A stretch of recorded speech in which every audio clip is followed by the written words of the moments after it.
두 번째 강의를, 두 번째 시간을 시작을 하겠습니다. 지금 시흥시 관광 안내 지도를 다 한 분씩 받으셨죠? 네. 다 받으셨어요? 못 받으신 분 있으시면 앞으로 나오세요. 앞에 있으니까요. 맨 앞에 그 지도 있는 데를 한번 펼쳐보시죠. 일단 이 지도를 보면서 여러 가지 생각 한번 펼쳐보죠. 공간적으로 제일 마음에 드는 공간들을 한번 3개 정도 표시를 해보시죠. 지도는 또 있으니까 이 지도를 그냥 연습장처럼 쓰시기 바랍니다. 별표를 해줘보세요. 제일 마음에 드는 곳이다.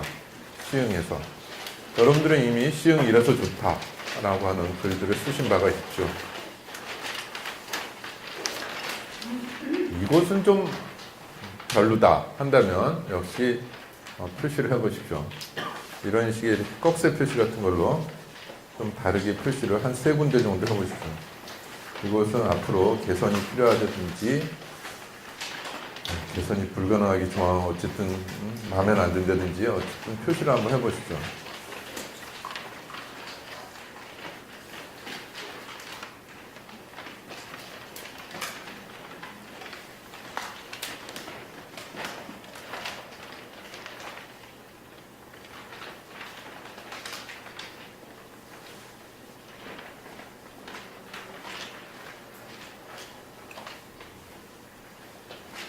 일단 공간적으로 한번 사고를 펼쳐보는 겁니다. 연습을.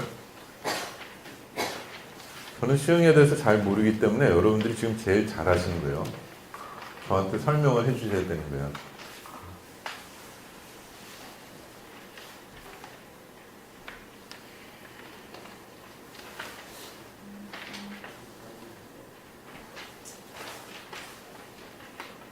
자, 제일 좋다고 표시한 것들 한번 볼까요? 어디가 제일 좋은가요?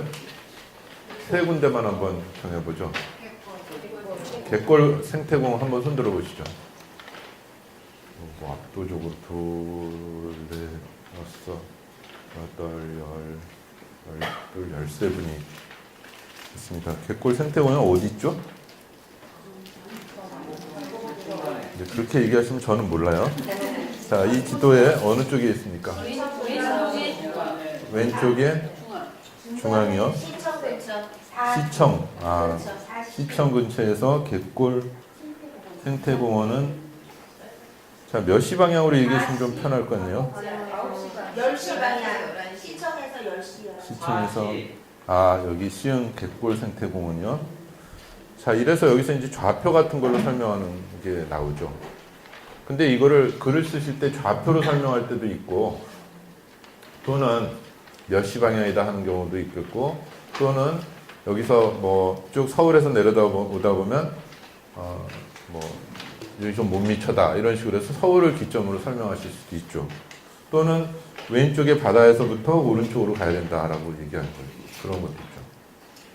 자, 설명을 어떻게 해주실 거냐가 이제 또 하나의 생각해 보셔야 될 대목이 됩니다.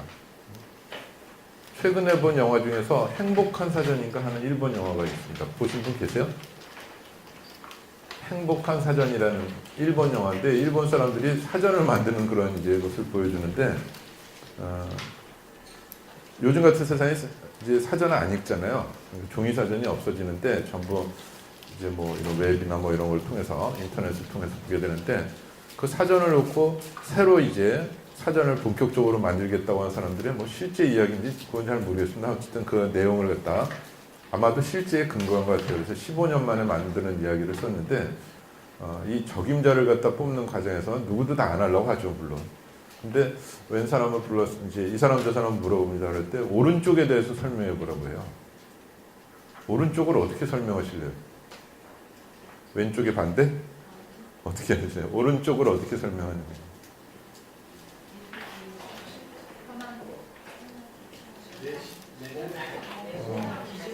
심장의 옆에? 심장의 옆에가 오른쪽이다. 심장은 왼쪽에 있는 건가요? 오른쪽에 있는 거예요? 그러니까 나를 중심으로 하면 왼쪽이 되겠지만 심장이 상대를 중심으로 하면 오른쪽에 있는 거잖아요. 자, 그러면 오른쪽은 어떻게 설명하냐는 거죠. 네? 편한 거? 대부분의 사람들이 편한 쪽이 오른쪽이다. 여기 왼손잡이 계시죠? 손 들어보세요. 그 설명에 공감하세요? 나는 대부분의 사람이 아니므로 그 설명을 받아들이겠다. 네, 대부분의 사람이 편한다는 거에는 이제 좀 이해하지만 저는 네. 이제 왼쪽이 더 편하니까. 네. 그러니까 그러면 사전은 처음서부터 대부분의 사람들을 위해서 대부분의 사람에 속하지 않은 사람들은 감수하면서 읽어야 된다는 정의가 전제가 성립이 돼야 가능한 것이죠. 항상 그래서 사전은 대부분의 사람들이 이해하기 쉽게 쓰면 될 뿐이다. 그것도 뭔가 좀 너무 상대적이지 않아요? 어떻게 설명할까요? 사전에서는. 어떻게 설명해 줘야 될까요? 여러 가지가 있는데 A 사전에서 뭐라고 하고 B 사전에 뭐라고 하다가 이 사람들이 생각해내는 것 중에 한 것이 그걸 그대로 담을 수는 없으니까 후발 사전들이 그걸 그대로 담을 수 없으니까 아라비아 10을 썼을 때 0이 오른쪽이다 이런 식으로 설명합니다. 네, 네. 그것도 한 방법이죠. 새로운 방법으로 되는 거죠. 아라비아 숫자 10을 썼을 때 바로 0이 있는 쪽이 오른쪽이다.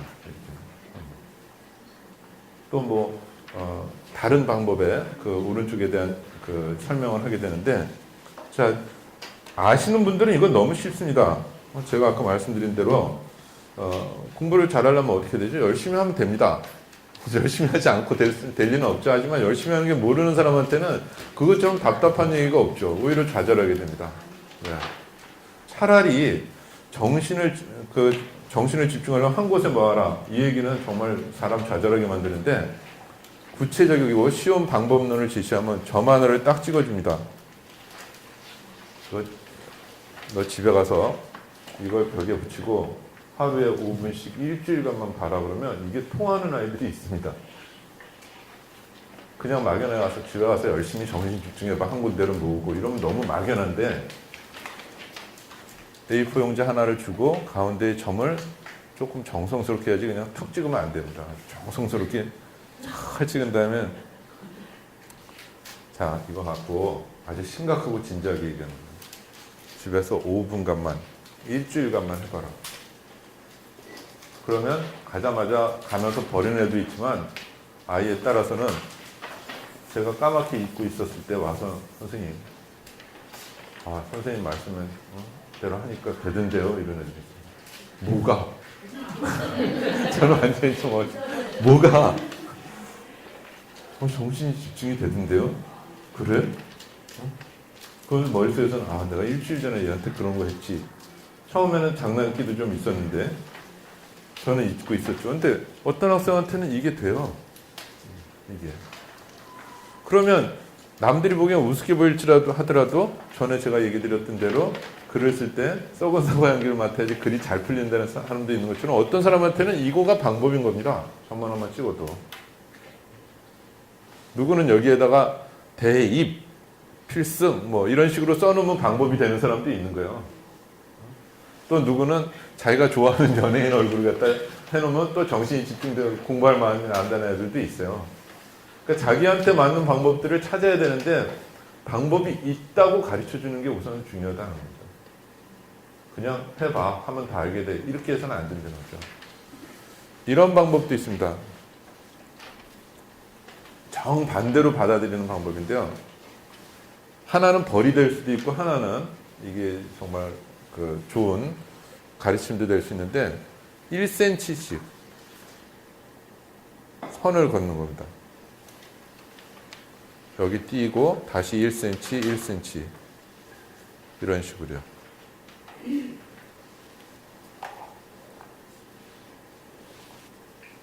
그러니까 정확히 자를 대고 1cm하고 1cm 띄고 다시 1cm 걷고 1cm 띄고 그 다음에는 1cm 띄고 1cm 걷고 이런 식으로요. 그거를 하루에 한 페이지씩 해봐라 그러면 정말 도움이 되는 애도 있고 또 하나는 이게 벌이 되는 경우도 생기죠. 산만한 아이들한테 이 아이가 받아들일 마음이 있으면 이게 도움이 되고요. 산만한 본의 아니게 차분해지게 하는 효과도 거둘 수 있어요. 이렇게 하면. 그러니까 이거 벌을 줄 때는 어떻게 하냐면 너가 이거를 이렇게 그으면 되는데 우선 한 페이지 또는 한 두 페이지 정도 해오라고 그럽니다. 그리고 모든 걸 다 열어줘요. 네가 안 해도 된다. 네 동생 시켜도 되고 다 해도 된다. 틀려도 돼. 그러나 3개 이상 틀리면 그때는 곱하기 2배로 갈 거다.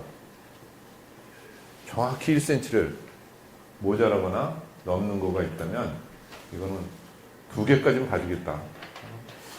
인간적으로 할 수 있으니까 2번까지는 봐주겠는데 3번째 한다면 너무 무성의한 거다. 동생을 시켜도 감독도 못한 놈이다. 그러니까 제대로 이걸 해라.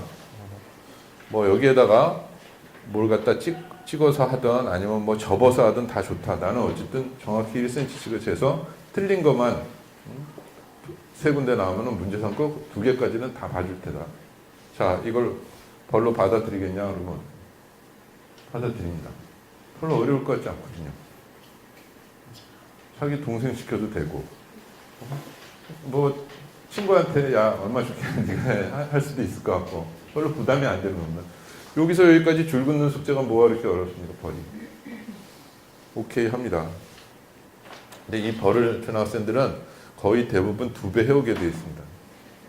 왜냐면 이 아이들 머릿속에는 설마 선생님이 저거를 1cm씩 다 재볼까? 잰다면 운명에 맡기자. 그건 할 수 없다 하고 대강 거서 옵니다.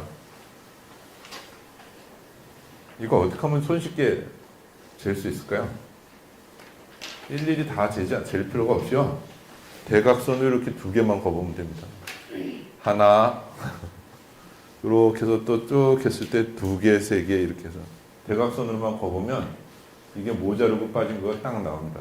그러면 3개 이상은 손쉽게 나옵니다. 그래서 2배가 되게 됩니다. 그래서 그러면 2배로 하고 그 다음번에는 또 2배 뭐 기하급수적으로 넣는 거죠. 그래서 그렇게 해서 벌로 줄 수도 있고 한 5일쯤 되면 아무리 말썽쟁이라도 이제 진짜 차분하게 교실 안에서 있을 테니까 제발 이것만은 좀 내주지 말아달라고 막 이렇게 사정을 하면서 통사정을 합니다. 제가 어떤 거든지 글을 써오려면 글을 써오고 남아서 공부하려면 남아서 공부하고 애들은 남아서 글 쓰는 거 제일 싫어하는데 남아서 글 쓰는 거 다 할게요. 뭐 별별 얘기를 다 하게 됩니다. 이건 되는데요. 한 페이지만 정확하게 재봐라 그러면 이거 갖고 일주일간 하면 정말 마음이 차분해진다는 아이들도 있습니다. 그래서 방법들을 찾아야 된다는 겁니다. 자기한테 맞는 방법들을.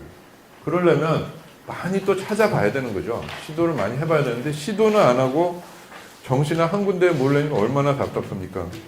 자, 지금 여의도 갯골 생태공원은 지금 시흥에서 지금 시흥의 주민들이 선택하는 제1순위네요. 그러면 이걸 어떻게 설명할 것이냐는 겁니다. 시흥의 바깥에 있는 사람들한테는. 어떤 식으로 설명해 줄 거냐는 거죠. 대충 이런 식으로 설명합니다. 모든 홍보 영화들 보면 우주에서 지구를 바라봅니다. 지구에서 쫙 클로즈업 시키면서 한반도 하고 한반도에서 다시 뭐 서울이나 시흥 이런 쪽으로 딱 하고 시흥에서 다시 갯골 생태공원을 딱 하는 식으로 너도 나도 다 쓰는 수법입니다. 자, 어떤 수법으로 갯골 생태공원을 보여줄 수 있겠느냐 하는 것이죠. 자, 2번째, 3번째 공간을 한번 더 추천해 주신다면요? 네? 소래산? 소래산 손 들어보시죠. 2번째. 소래산 2, 4, 6, 7분. 자, 소래산 7분. 또 어떤 곳이요? 예? 옥구공원은 어디죠? 오이도는 보이네요, 눈에. 오이도 위에. 뒷방울 저수지요? 어디죠? 아, 왼쪽. 다시 오이도에서 왼쪽 볼 때요. 자, 옥구공원 손들어 보시죠. 여기 더 많아요. 9분이나 되네요. 옥구공원.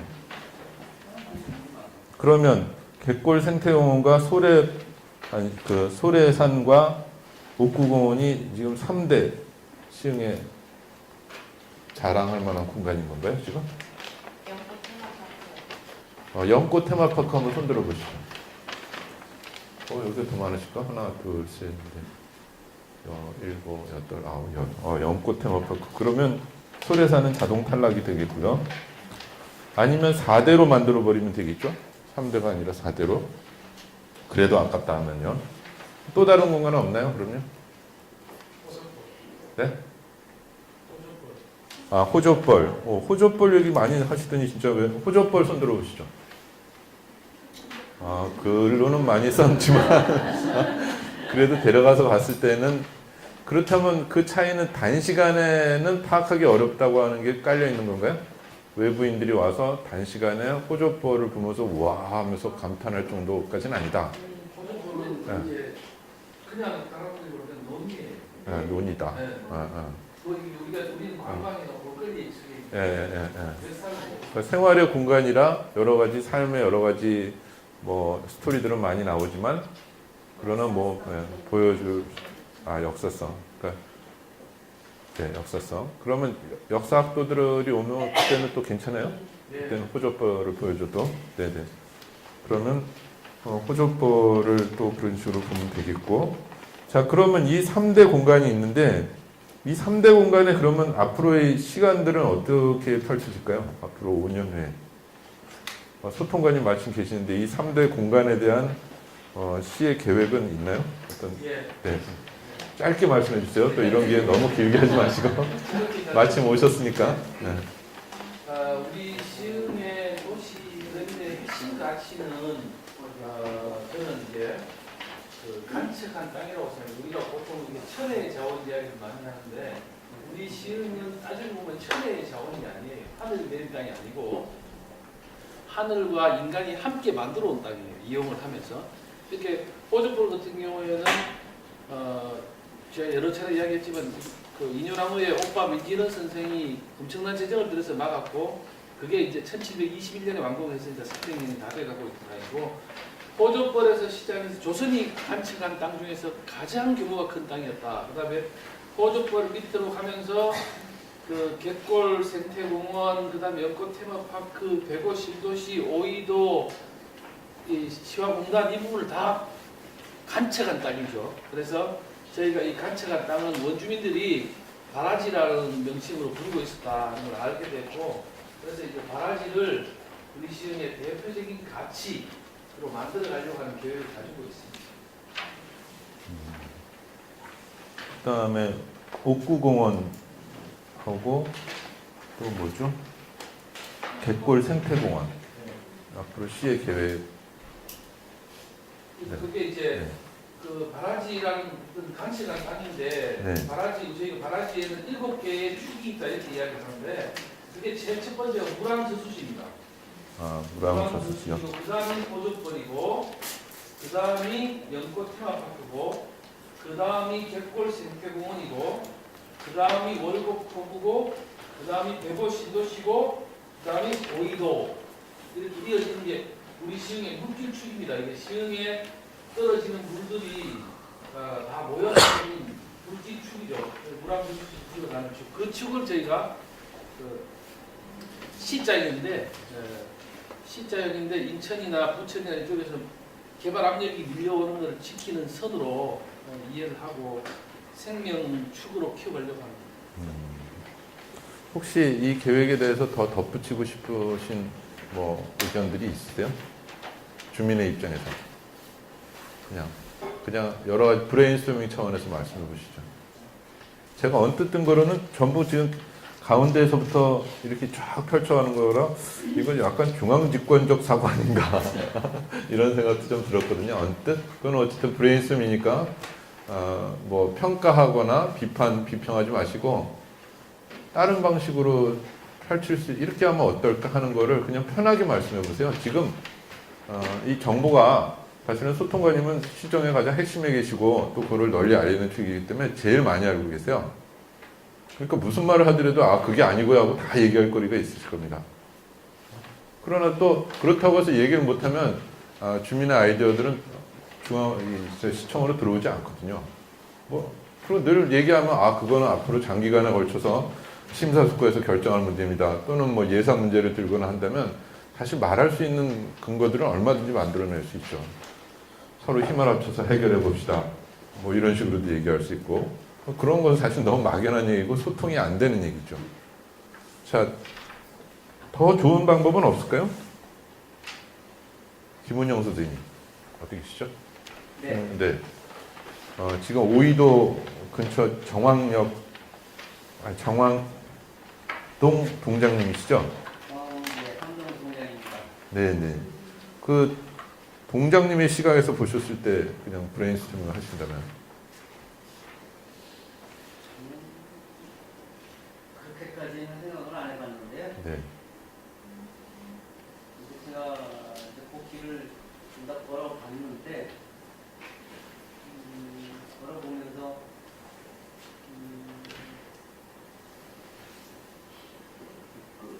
끊어지는 그렇게 그냥 걸어가든지 자전거를 타든지 이렇게 이제 신호를 기다린다든지 아니면 이렇게 이제 그런 공간이 조금 일부 있어요. 네. 그런 것들이 없이 이렇게 갈 수 있다면 참 좋을 것 같다는 생각이 들어가고 쭉 가기만 했지 또 다른 길로 한번 이렇게 돌아볼 수 있다면은 이제 그것도 괜찮을 것 같다는 생각은 들어봅니다. 그러니까 펼쳐가고 있지 이것들의 어떤 환상촉 같은 것들은 지금 좀 없다 그런 정도. 네. 그러니까 가고 올 수는 있는데 요 다른 지역과 다른 지역 사이의 연결이 조금 가운데로만 보이는 것 같다 이제 그런 얘기를 하시는 것 같고요. 저도 그럼 그렇게 다 펼쳐가는데 그러면 다시 꼭 여기로 와야 되는 건지 지금 현충탑에 대한 것은 없거든요. 현충탑이 전 제일 먼저 들어왔는데요. 사실은 제 개인사 때문에 그랬는데 현충탑이 제일 들어왔는데 이 현충탑은 그냥 이렇게 오른쪽으로 이 축 안에 들어가 있는 건 들어있지는 이게 이제 그 하는 건가? 당시에는 네. 시흥 좋은 당시에 한 거라서 네네. 시흥, 군포, 의왕 네. 이렇게 다 같이 있는 시설이었습니다. 아, 네. 그러다 보니까 다 저기 안양 쪽에서 오는 이제 가까운 데로 설치하다 보니까 이제 조금 설치가 됐고요. 네. 그러면 역사적으로 봤을 때는 맨 위에 보면 이제 그 시흥시의 동 이름이 나오잖아요. 그러면 역사적으로 봤을 때는 어느 동들이 지금 제일 먼저 만들어진 곳들이죠? 예? 어느 쪽들이 가장 기본, 여기가 보니까 시흥이라는 도시가 계속 여러 군데를 나눠주고 있더라고요. 예. 근데 나눠줬음에도 불구하고 계속 가운데에 남아있는 곳들이 어디냐는 거죠. 지금 이 동네네요? 이 동네가. 구도식으로 오래된 주택들이 많거든요. 네, 네. 봤을 때는 대화동 신천동이 될것 같고요. 대하동 신천동이 가장 오래된 곳이다. 구도식이 시흥. 형성되어 있는 곳이고요. 네, 네, 네. 소래산, 저희 생각은 소래산에서 물줄기가 발업한다라고 저는 어디서는 들었거든요. 네. 정확하진 않지만 네. 그 물줄기를 따라간다고 하면 발업하는 곳에서부터 네. 한번 생각해 보시는 건 어떨지. 아니, 저는 잘 모르니까 저한테 설명을 해주세요. 저는 여기에 대해서 시간적, 공간적, 지금 계속 두 가지 측면에서 아무것도 모릅니다. 처음에 지금. 역사를 네. 얘기하는 거 네. 내가 추측으로 할 수는 없고 네, 대충. 저기 네. 정확한 자료를 찾아서 네, 네, 네.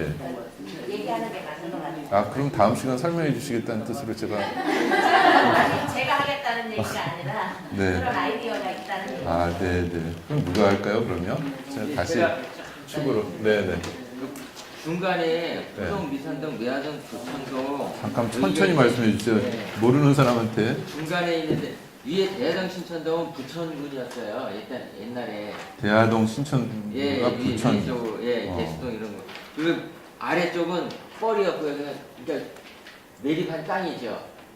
아주 오랜 옛날부터 있었던 기본적인 여기 시흥시의 이제 메인 땅은 요 포동, 미산동, 매화동, 도창동 요쪽으로요. 아, 그러면 역시 중앙 부분이네요. 예. 역시. 그러면 좀 전에 추측은 틀린 거네요. 그러니까 대하동, 신천동은 오래되긴 했는데 부천에 속했다 하는 것이고. 구체적인 설명은 저희 담당관님이 보완 설명을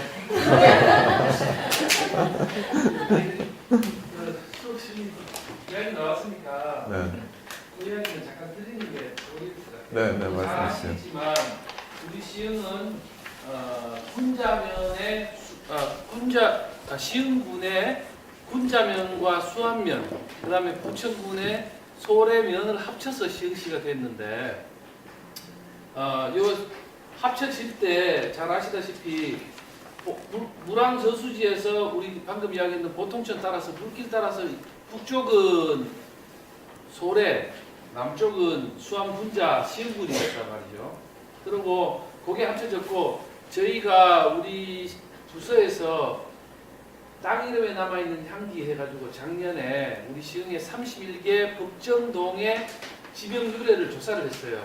그 책으로 잘 만들어놨는데 귀중한 거지만은 다음 주에 저희가 한 권씩 선물을 해드릴게요. 그리고 개인적으로 선생님께서 물으신 거에 대해서 어느 것이 가장 오래된 동맹이냐 하는 거는 알 수는 없어요. 저희가 조사를 해보니까. 근데 저는 개인적으로 군자동이 제일 오래된 동맹일 것이다. 이렇게 생각합니다. 왜냐? 군자라는 말의 유래가 금우개라는 데서 유래했어요. 금우개. 예, 금우개. 지금 토박이들이 정확한 표현으로 금우개라고 부르지 않습니까? 근데 그게 바닷가를, 개는 갯벌이니까 금우개는 고구려 계통의 말이에요. 그리고 고구려 계통의 말이고 그거는 금우가 살고 있는 거. 그러니까 옛날에 우리 알타이아가 분화되기 전에 금우는 군과 신을 뜻하는 말이에요. 최고로 큰, 최고로 강한 이런 권력자를 뜻하는 말인데 그게 이제 임금과 귀신 이게 신으로 죄적 사회였으니까 그 뒤에 분화가 됐는데 금우라는 옛 고어가 남아 있는 거로 봤을 때 군자동이 지금 금호동이 있지 않습니까? 그게 이제 금우계로 이렇게 바뀌는 거니까 그게 아닐 수도 있지만 소래보다는 더 오래된 단어다. 소래는 수업 시간 제가 죄송한데 소래는 이제 그 우리가 잘 알고 있지 않습니까? 들어봤고 아니다 기다 하면 모르죠. 그거는 소전방이 왔기 때문에 소래다라고 이야기하는데 저는 소전방이 왔기 때문에 소래다 하는데 한 표를 줘요. 왜냐하면은 그 소전방이 당나라가 와서 백제를 칠 때 그때 당시에 신라 땅이 저기 화성의 당항성이었거든요. 당항성이 백제를 견제하는 최전집 기지였는데 안전하게 동맹군인 신라 땅으로 들어와야 되니까 그렇게 들어오려고 하면 이곳으로 왔을 것이다. 그리고 몇 년간 배가 수천 척이 머물렀으니까 굉장한 장관이 됐을 것이다. 그래서 그렇게 남아있을 거예요. 이렇게 생각하는데 어쨌든 제 개인적인 생각이 들었습니다. 증명은 안 될 것 같아요. 자, 지금 땅 이름에 남아있는 향기라고 하는 책자를 발간하셨다고 하는데 그러면 아까 육하원칙으로 따지면 어떤 것들이 여기에 들어가 있는 거죠? 공간 그리고 시간, 예, 예. 그리고 대상지인 그 대상, 그 땅에 대한 이름이 들어가 있는 것이죠. 이 세 가지를 대상으로서 주체는 지금 시청이 지금 조사를 한 것이고, 물론 또 주체를 또 따질 수는 있죠. 그 이름들을 누가 사용했는가 하는 걸 따질 수도 있죠. 자, 그러면 지금 무슨 일을 하실 때 이 6가지가 3가지 섞이기도 하고 2가지 섞이기도 하고 다 섞을 수도 있고 그거를 계속 조합을 하다 보면 생각하지 못했던 것들도 나올 수 있다는 거죠. 그러니까 꼭 그 생각을 하기 위해서가 아니라 조합들을 막 이렇게 무작위적으로라도 막 조합을 하다 보면 뭔가 새로운 것들이 그 위에 얹어질 수가 있다는 얘기예요. 그래서 육하원칙을 따져보는 거고요. 지금 그러면 다시 이제 대상으로 한번 주체로 한번 들어가 볼게요. 청소년들이 만약에 외부에서 온다면 그 청소년들은 어디를 보여주고 싶으세요? 딴 데도 다 있을걸요? 직업적인 차원에서 우선 시흥에 뭐 청소년들이 왔을 때 시흥에서 제일 먼저 보여주고 싶은 다른 저 할아버지 할머니들 말고요. 청소년들이 왔을 때 갯벌 생태원이요? 오이도는 어떤가요? 오이도가 더 많이 알려져 있지 않나요? 그럼 오이도를 더 많이 알렸으니까 더 키워야 되나요? 아니면 갯벌 생태원이 그래도 여전히 이걸 새롭게 여기를 갖다 키워야 되는가? 오이도를 키우자. 한번 손 들어보시죠. 청소년들이 온다면 오이도가 이미 알려진 바가 있으므로 이 알려진 지명도를 활용해서 오이도를 적극 개발하는 게 좋겠다. 한번 손 들어보시죠. 한 분, 두 분, 세 분, 네 분, 다섯 분. 아니다. 잘 모르더라도 어떻게든지 개꼴을 띄워야 된다. 손 들어보시죠. 한 분, 두 분, 세 분, 네 분, 다섯, 여섯, 일곱, 여덟, 아홉, 여섯, 일곱, 여덟. 이 15분들이 판단을 잘못하셨을 수도 있어요. 그렇죠? 내부적으로는 그렇게 생각하는데 외부적으로는 개꼴로 안 하고 오이도로 계속 갈 수도 있습니다. 그래서 이거는 단순 선택의 문제가 아니라 이제는 뭐 여러 가지의 근거들을 들여서 입증을 하셔야 되죠. 이렇게 했을 때 이게 더 가능성이 있다.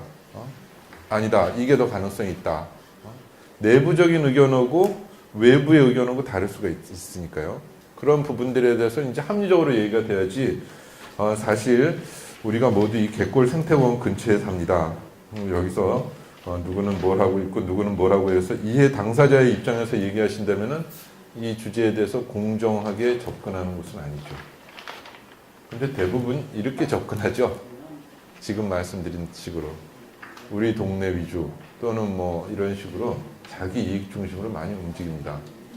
움직이는 걸 뭐라고 할 수는 없으나 개인의 어떤 행복들도 있어야 되니까 있으나 그러나 그게 전체에 저해되느냐 안 되느냐에 대한 판단도 내리셔야 되죠. 그 판단에 있어서는 근데 어느 경우에 보면 정말 아주 잘 살고 있던 공동체가 이를테면 원자력 폐기물 유치하는 과정에서 완전히 산산조각으로 분열되는 그런 경우들이 생깁니다. 이해관계 앞에서는 사정없이 분열되는 것이 지금 현 시점이기도 한데 무엇이 단기적으로 또는 장기적으로 봤을 때 유리한가도 따져봐야 될 테고 지금 이게 진정으로 누구를 위한 일이냐 우리 집에 가계소득을 위한 것이냐 아니면은 정말 시흥을 위한 것이냐 아니면 시흥으로 오는 사람들을 위한 것이냐도 따져봐야 되고 역시 육하원칙으로 계속 따져봐야 되는 것이죠. 공간적으로 지금은 갯벌 생태공원이 많이 하지만 이거는 2단계로 한다든지 일단 오이도로 오게 하고 오이도보다 더 좋은 곳 하는 식으로 앞에 붙여서 갯골로 유도하는 게 좋겠다든지 이런 식의 합리적인 제안들을 한다면 서로 의견들이 좀 모일 수가 있을 텐데 그렇지 않으면 시흥은 두 쪽이 나겠죠.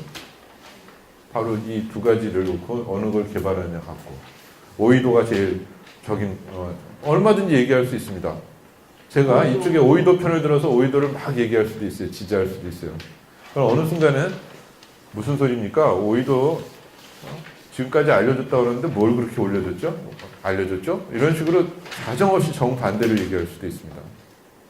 한번 연습해 볼까요? 오이도에 대한 얘기가 제가 들은 게 있는데요. 네네. 오이도 유적지를 지금 개발하는데 정부 예산하고 시흥시 예산하고 합산해갖고 뭐 100억 원을 투자해갖고 거기 뭐 박물관을 만든다는 얘기가 있어요. 공원화 네. 조성화. 네네. 그게 지금 계획금액까지 다 들어가고 2016년도에 완공되는 걸로 계획을 알고 있는데 그게 네. 아직 되지. 예, 역사문화 그래서 지금 오이도를 엄청 개발하는 거죠. 그럼 현실적으로 오이도를 개발하고 있다 보니까 이거죠. 근데 오이도에 대한 설명을 좀 해주시죠. 아까 지명 말씀하신 오이도라는 지명을 언제부터 썼는지 뭐 지명은 그렇게 오래된지 모르겠는데 어쨌든 오이도에는 네.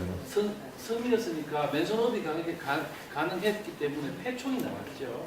그래서 이제 오이도 폐총이 선사시대 역사를 후원하는 이렇게 자동차로 되어 있는 매우 중요한 여정인데 듣기는 그렇게 기쁘진 않은데 그래서 그 폐총이 나오고 해서 저희가 국비도 지원받고 해서 역사문화공원을 지금 만들어가고 있습니다. 돈은 한 500억 정도. 네, 지금 그러니까 전체적인 맥락에서는 오이도가 개발되고 있는데 지역 주민의 입장에서는 갯골 생태공원을 더 개발해야 된다는 식으로 지금 현재는 돼 있는 셈이네요. 그러니까 아주 냉정하게 얘기하면 지역 여론이 충분히 지금 오이도 개발에 대해서 적극적이지는 않은데 지금 오이도 개발은 현실적으로는 어쨌든 국가 차원에서 지자체와 같이 협력해서 진행되는 됩니다.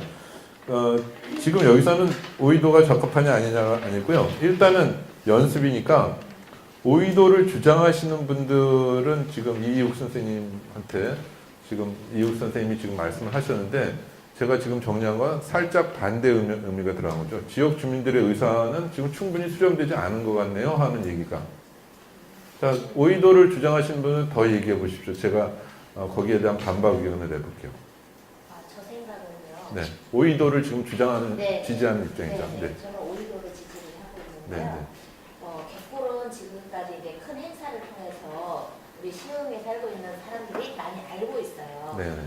근데 오이도에 대한 이런 역사와 그다음에 앞으로의 미래에 관한 그 계획을 알고 있는 사람들이 많지 않다는 거죠. 아, 내부적으로. 네. 네. 그래서 저도 이걸 어떻게 알았느냐면 지난번에 랄랄라라는 그 시흥 투어 그 일기 때 제가 여기를 한번 가봤어요. 제가 시흥을 살면서도 시흥을 좀 모른다라고 생각을 해서 네, 그래서 시흥 이제 시에서 이렇게 소개를 하면 더 이렇게 알 수 있겠다 싶어갖고 제가 거기에 참여를 해서 같이 다니다 보니까 이 오이도를 소개를 해주시더라고요. 근데 네. 지금은 아무것도 없어요. 볼 게 없죠. 근데 앞으로는 가능성이 있다. 그리고 우리 시흥시에서 또 이렇게 개발 뭐 이런 모습으로 새로운 변화를 가질 수 있겠다라는 생각을 했거든요. 그래서 갯골은 그야말로 그냥 내륙으로 들어온 이런 뻘 바다가 들어왔다,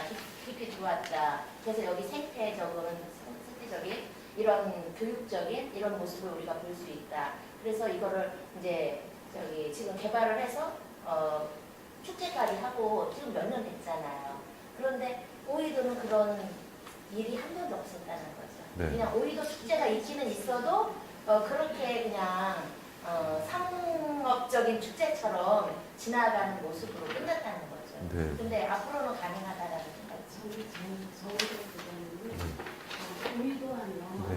이제 지금 지금 반대 입장인데 지금 전체적으로는 찬성하는 입장이면 네, 제가 반대 논리를 펼치려고 했는데 아니요, 네, 선생님 하세요. 오이도에 네. 대해서 이제 개발하는 걸 찬성하는데 근데 찬성을 하지만 개발의 그 관점이라고 그럴까요? 네. 그게 조금 다른 것이 지금 역사 쪽으로 얘기하신 것 같아요. 저는 그거 보면 상업적인 면을 더 강조해서 소래포구하고 오이도를 지금 비교를 하자면 소래포구는 이제 어시장으로 인해서 많은 사람들이 이렇게 가고 있어 가는 네. 저희 시흥하루의 근처에서 얼곡포구하고 비교가 되는데 오이도를 가보면 어시장이 그렇게 활성화되어 있지 않은 것 같아요. 이제 회를 사더라도 저희 집만 같은 경우도 오이도 가서 사기보다는 소래포 가서 회를 사거든요. 그렇듯이 이제 어시장을 활발하게 하고 오이도 하면 이제 조개구이로 유명하긴 한데 그것만이 아닌 지금 많이 뭐라 그럴까 카페 문화를 그쪽에 형성을 해가는 것 같아요. 제가 80년대 학창 시절을 보냈는데 그때를 생각을 하면 서울에서 살면서 얼미도를 많이 찾아갔어요. 20대 때. 그러니까 가장 바닷가 하면 근처에서 이제 동인천역에서 내려서 얼미도까지 버스 타고 가는 거죠. 지금도 마찬가지로 서울에 있는 대학생들이 오이도를 그런 식으로 오게끔 지금 어느 정도 노력은 되어지는데 그걸 좀 더 활성화해서 정말 카페 거리의 문화로 만들어서 정말 오는 사람들을 받아들일 수 있는 힘을 더 키우고 그 다음에 역사성을 더 부각시키는 것이 시흥의 발전에 더 도움이 되지 않을까. 네, 그러니까 역사성을 발전시키기 위해서 그 전에 일단 상업적인으로 사람들이 많이 좀 모여들게 하는 게 중요하다는 말씀을 드렸고요. 네, 두 개 같이 하면 좋은데. 네. 자, 이런 식으로 하다 보면 이제 두 분들이 의견들이 서로 첨예하게 갈릴 수가 있죠. 정반대로 한번 얘기해 보실래요? 정반대로 역사적인 거로 정반대 주장을 해보세요. 네, 지금 연습이니까 지금은 입장을 다 바꿔서 마치 가면을 쓴 것처럼 전혀 다른 얘기를 반대로 얘기해 보세요. 사실은 제가 역할을 하려고 했는데 지금 먼저 하셨으니까. 네네. 하면 지금 현재 선사 해양 선생님과 미호가 생각이 안 나니까 그 선사특구로 지정이 되어있거든요. 그래서 이제 선사특구로 되면서 박물관 형식을 갖춘 전시관이 건립이 된다는 걸 알고 있어요. 근데 그 전시관을 뭐 어느 도시나 가는 전시관의 모습이 아닌 오히려만이 가지고 있는 그 스케일 면에서라든지 맨 처음에 제일 먼저 생각할 수 있는 건 스케일 면이겠죠. 스케일을 우리나라에서 가장 크게 한다든지 아니면 질적으로 더 깊숙이 학술적인 연구를 해서 질적인 면에서 대한민국 최고의 전시관을 만들기지. 그래서 이슈화를 해서 모든 사람들이 그러니까 중고생부터 하겠죠. 중고생부터 공부할 수 있는 곳으로 해서 오게 한다면 그리고 나서 와서 봤더니 여기가 놀기도 괜찮은 곳이네. 이렇게 입소문을 탔으면 좋겠습니다. 자, 이제 선생님이 정반대로 말씀해 보세요. 이제 상업적인 측면을 강화하라는 프로젝트를 받은 입장으로 얘기해 보세요. 제가 이 오이도 사람도 아니고요. 그런 얘기는 하지 마시고 그냥 네. 상업적으로 어떻게 여기를 활성화시킬 것인가에 대한 프로젝트 주제를 맡은 사람의 입장으로서 말씀해 주셨으면 하는 거예요. 지금 여기는 연습이지 여기가 지금 시 이후에는 아니거든요. 네. 네네.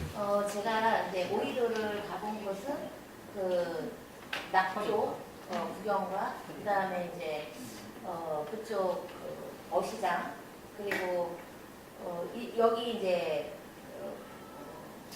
상가 쪽에서 음식도 좀 먹어보고 이렇게 했었는데 어시장은 굉장히 죽었다라고 생각이 됐어요. 그래서 경매시장에도 그 어시장이 많이 나오더라고요.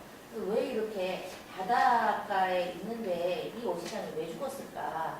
저는 되게 안타깝게 생각을 했고 그리고 그 앞에 상가들이 어시장이 죽으면 상가도 같이 죽는 거잖아요. 네. 그래서 이거를 활성화를 할 수 있는 방법은 어쩌면 그 지역이 관광이 함께 곁들어지면 함께 활성화될 수 있지 않을까 이런 측면에서도 저는 갯벌보다는 오이도 쪽을 더 개발을 하는 것이 좋다라고 저는 주장을 한 거였거든요. 함께 상생할 수 있는 길이다라고 저는 본 거죠. 이미 갯벌은 그냥 있냐 평냐고. 거기서부터 다시 또 프로젝트를 벗어 던지고 딴 얘기 하시는 네, 거예요. 아니 이제 비교를 하다 보니까 그래서 저기 오이도 쪽은 이미 상업이 형성되어 있는데 지금 활발하게 활성화되지 않은 곳이고 그래서 저는 이 활성화되기 위한 방법으로도 또 다른 관광 또는 어떤 게 사람들이 모일 수 있는 그 거리를 만들어줘야 된다라고 저는 생각을 한 거죠. 그 고민이 참 많으실 거예요. 그래서 그 고민을 대신하는 사람들이 시의원들이 될 테고 그거를 이제 행정적으로 처리하는 게 이제 시정이 되겠죠. 그래서 여기서 정말 제한된 예산으로 또 중앙정부의 예산 지원을 또 받는 그런 차원도 있을 테고 또 주민들의 의견을 갖다 이렇게 모아서 의견을 펼쳐나간다는 게 그리 쉽지는 않을 겁니다. 않는데 최소한 그 상대 입장에서 한 번쯤은 생각해 보는 게 필요한데 이렇게 생각해 보면 좋을 것 같아요. 큰 로펌 같은 데서는 이렇게 만약 여기가 찬성하는 입장이라면 반대자를 반드시 같은 팀 안에 둔다는 거죠. 그래서 이 반대자는 계속 반대를 하는 거예요. 같은 팀이지만 무조건 그러니까 법정에서 일어나는 모든 사례들을 다 염두에 두면서 계속 반대해서 철저히 그 반대자에 대해서 방어를 할 수 있고 반대자를 설득할 수 있는 논리를 개발한 다음에 법정에 나가는 것이지 그냥 여기서 우리는 찬성이 맞아 해서 찬성에 대한 논리만 다 해서는 절대 상대를 설득할 수 없다는 것이죠. 그래서 정반대의 입장을 취하는 것이 중요한데 쉽게 얘기하면 역지사지라고 하는 건데 역지사지가 절대 쉽지는 않습니다. 그래서 제도적으로 그렇게 딱 팀원을 갖다 만든다든지 아니면 반대 의견을 반드시 듣는 공청회를 만든다든지 이런 것들이 현실 정치 속에서는 이제 현실 속에서는 있게 되는데요. 지금도 지금 선생님들이 말씀하시면서 각자 다른 입장들을 갖다 제가 말씀을 드리는 건데 제가 원래 했던 것은 오이도 찬성하는 쪽이면 제가 반대해보고 오이도 반대하는 쪽이면 제가 찬성해보려는 그런 의도를 제가 해보려고 했는데 선생님들 두 분이 이제 각각 하시게 된 거예요. 살짝 변형이 된 경우인데 이 경우에서 상대들이 이것을 보고 있는 나머지 사람들은 6갈래의 사고로 접근할 겁니다. 본인이 의식하든 의식하지 않든 육하원칙의 사고로 접근할 겁니다. 대부분은 의식을 못하겠죠. 이것을 발상의 차원으로 시간, 공간, 주체 또는 무슨 왜 이걸 하는가. 그러면 이 시흥이 상업적으로 성공하면 정말 시흥 시민들한테 좋은 것인가. 여러분들이 쓴 글 속에 보면 시흥이 좋다라고 할 때 시흥은 부자라서 좋다. 그런 건 없었거든요. 시흥은 울산 같은 데가 사실은 지금 제일 높죠. 그 시민들의 뭐 이런 소득은 제일 높은데 그러면 시흥은 울산을 지향하는 것인가? 아니면은 울산을 지향하지 않는 상업성을 지금 얘기하는 것이다. 그런 부분에 대해서는 다시 또 철학적으로 얘기가 돼야 되거든요. 그럼 이 상업성을 위한 상업성인 것인지 아니면은 시흥 나름대로의 독자적인 어떤 상업성을 갖고 추구하는 것인지 거기에 대한 얘기가 나오지 않는다면 상업 뭐 얘기가 계속 겉돌 수밖에 없는데 그 6갈래의 측면에서부터 살펴봐야 되는 거죠. 자 이제 노인을 위해서라면 어떤 걸 개발해야 되죠? 또 달라지지 않습니까? 이렇게 되면 수도권 노인들을 상업적으로 해야 된다는 쪽에서도 얘기할게요. 요즘 노인들의 요양시설이 부족한데 제가 보기엔 노인들의 요양시설 여기에 저도 참 상업적으로 굉장히 성공할 것 같다는 생각이 들었습니다. 뭐 환경이 좋다고 하고 갯벌도 있고 뭐 여러 가지 다 있는데 그러면 꼭 상업적인 측면에서 노인들의 요양시설을 지을 만한 땅들은 어디에 있는지. 네. 소래산 밑. 야, 이 동네가 지금 제일 노래. 바로 여기군요. 소래산 자락. 여기 우리 노인들의 요양시설 자리에서 모내기를. 또 어떤 공간이 숨어 있을 수 있죠. 본인들이 여기 주민들이 생각하지 못한 곳이 있을 수도 있고. 여기 덕섬은 뭔가요? 조금 해서 쓸모가 없어요? 뭐 이곳은 공간을 개발할 만한 어떤 주제가 없을까요? 사유지. 조그마합니다. 네? 아주 조그마해서요. 네. 큰 공간이 없습니다. 그럼 조그맣다면 구체적으로 어느 정도? 여기 위에 상가 하나 딱 들어가겠습니다. 상가요? 여기 음식점. 그럼 여기가 걸어갈 수 있는데요? 여기 걸어갈 수 있습니다. 거기 혹시 개인 섬은 아닌 거죠? 내가 있는. 아, 개인 섬이에요. 네.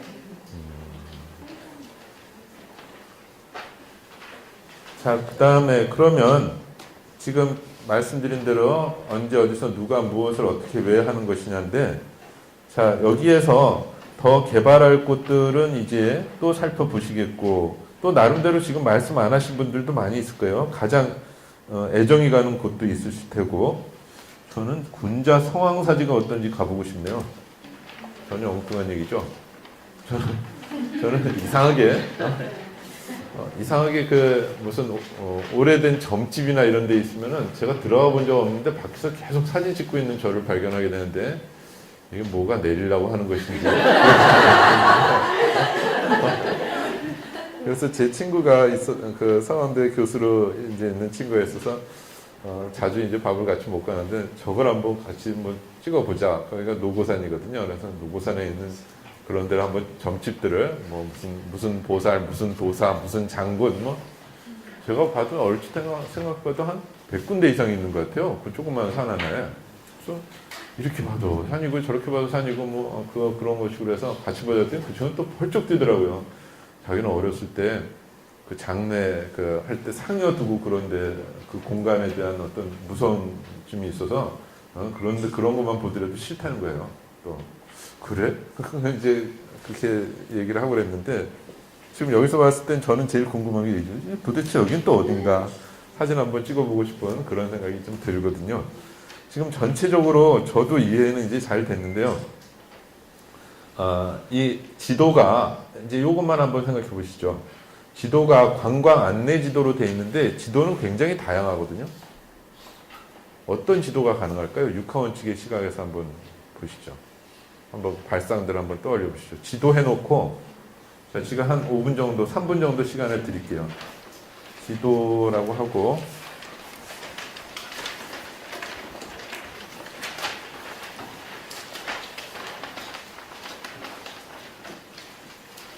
뭐 시흥 지도로 해도 됐습니다. 뭐 아니 그냥 지도로 시흥 지도 네. 하고 언제 어디서 누가 무엇을 어떻게 왜 이런 식으로 펼쳐 보십시오. 뭐 시흥의 역사 지도는 지금 있겠죠. 관광 지도도 있고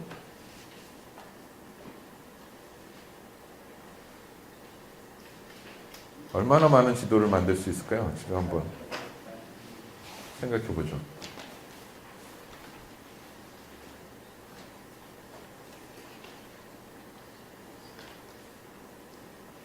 자, 계속 머릿속으로는 6갈래의 축을 펼치시고 막힐 때마다 자꾸 또 6갈래를 펼치시고 똑같은 축의 질문을 계속 어떻게 더 이상 답이 안 나올 때까지 그렇게 해보시는 거죠.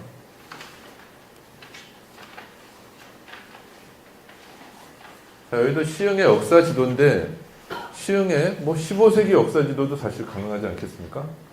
물론 자료가 없어서 못 만들 수도 있지만 또 시흥의 21세기 역사 지도를 만들 수도 있죠.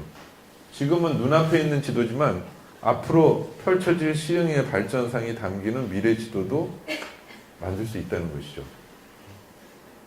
그리고 어디가 예산이 먼저 들어가는 예산 지도도 만들 수 있겠죠. 청소년을 위한 지도도 만들 수 있겠고요. 계속 새로운 아이템들이 나올 것이다 하는 겁니다. 하다 보면.